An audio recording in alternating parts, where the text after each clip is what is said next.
I guess it matters a lot, in my opinion, for Kamala Harris, right? We've seen Trump debate. Trump also does a million interviews. He does a million podcasts, which he should get credit for. And Kamala Harris should do more interviews. Look, this is the big time. If you remember Kamala Harris and her debates in 2019, 2020, whenever it was, I remember two moments. Okay. One good, one bad. I remember the good moment where she said whatever to Joe Biden. I was that little girl. Remember that? Mhm. And then also, Yep. didn't she call Biden racist or something? Anyway, whatever. I remember that.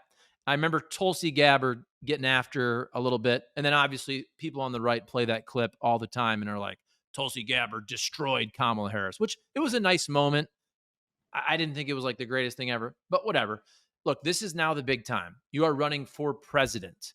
So even though that debate back in the day, that was important, like this is her first time to come out there and really show she can go toe to toe with Trump. So to me, it matters more, way more for Kamala Harris. Trump can go up there and say whatever the hell he wants, but if he gets a couple good quotes, people are going to say he won. But I think there's a lot on the line for Harris now that I think it through. Yeah, I am not going to make a prediction because I predicted Biden would do well in the first debate. I thought he could hold it together for a night. He had like those 10 days of Camp David. I thought, oh, he'll be fine, and that will be a win, right? Because people had such low expectations. Obviously, I was wrong. So I will not make a prediction. What I will say is I think I initially liked the idea of the muted mic because of what a shit show the 2020 debates were with the constant interruptions, mainly by Trump, but by Biden too to some degree.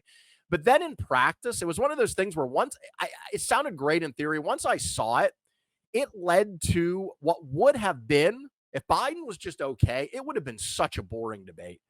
There would have been almost no back and forth because when you mute the mics, you eliminate the back and forth. And again, I hate the constant interruption, but I also hate that just I'll answer, then I'll be done, then you'll answer, because a debate should be back and forth. Those are the moments. That's where you learn something.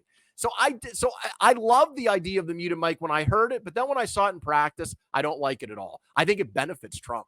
Even though he didn't want it, I think it really benefited him in that first debate.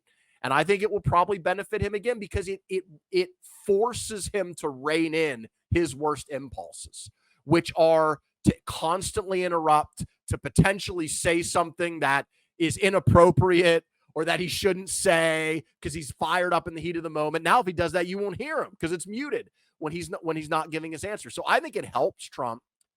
In terms of strategy, I think you're right. We have not seen Harris. She's not done a ton of interviews, and she's only done the one big one, and then I think a radio one.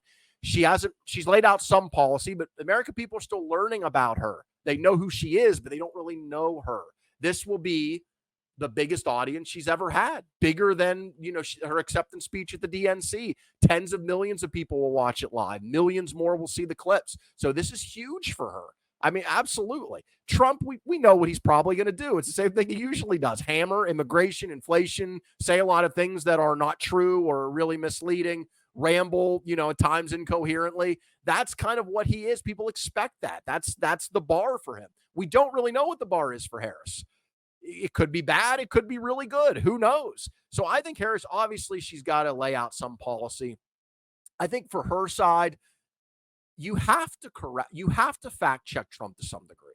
You can't depend on the moderators to do it. That's not really their job. You can't try to go piece by piece. And I hate to use the word lie because lying implies you're intentionally doing it. And I don't know if Trump is or if he actually believes the things he says. But he says a lot of things that are not true or grossly misleading constantly. You can't try to correct everyone in real time. But here's what you can do. If you follow Trump and you listen to his speeches or you've watched him in the debate or you've seen the fact checks, many of his misstatements are the same thing over and over again, some variation of them, right? Crime was lower when I was president. Not true. Things like that. Black unemployment was lower when I was president than under Biden. Not true. I lowered prescription drug prices, forced the negotiations. Not true, or misleading, I should say. Those things he says over and over again. You should be ready for those if you're Harris.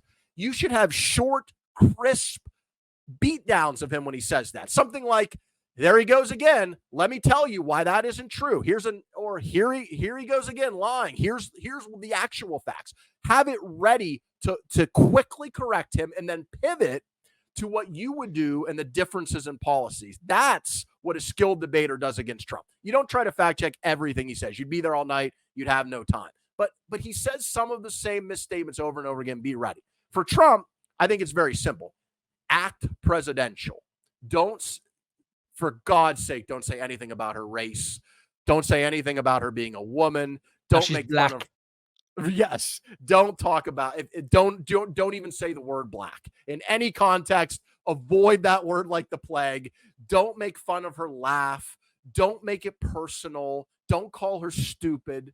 If he can manage to avoid personal insults, if he can look presidential, it would be nice if he showed some command of the issues. But that ship has long ago sailed. Hit your basic points. Hope people don't remember what happened in 2020 with COVID, and just hit your basic points of pre-COVID. The economy was strong. We were at peace in the world. Let's go back to that time, right? Don't worry. Don't get into the weeds or context of anything, and just kind of hit those broad themes. And that if Trump does that and can stay out of any kind of, if he can avoid being baited into some type of insult, I think that would be a win for Trump. She was always Indian, then she turned black. The way he says Right. black, my wife and I were Black. laughing nonstop the other night because he's like, black. Okay, couple things I agree with you on the mic. I think it's good for both. Here's why. And you've heard this, that the whole reason Kamala wants the mics open so she can do the same thing she did to Pence. I'm speaking. I'm speaking.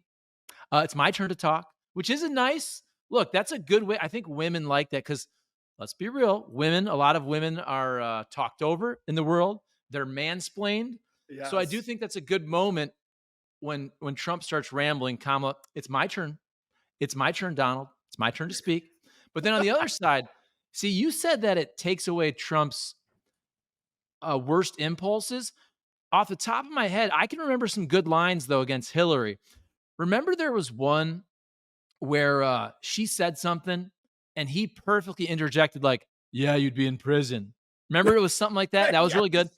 There was another Yeah. one, I think it was the town hall where he kept stalking her. Remember he's like walking behind her, stalking Yes. her the whole time, which was so awkward but also hilarious for entertainment and television. She said something about Abraham Lincoln, I believe, and he's like, "Oh, oh, you're Abraham Lincoln now," or "You're no Abraham Lincoln." I can't remember the exact line. Folks, look it up. But I do think because Trump is funny, like him Which or is not, which is funny, by the way, because Trump says he's the person who's done more for black people than any president sure. since Lincoln. Whether you like Trump or not, he's funny. He has some good lines. And I think he has the ability with the mics open to jump in there and interject with some good little one liners.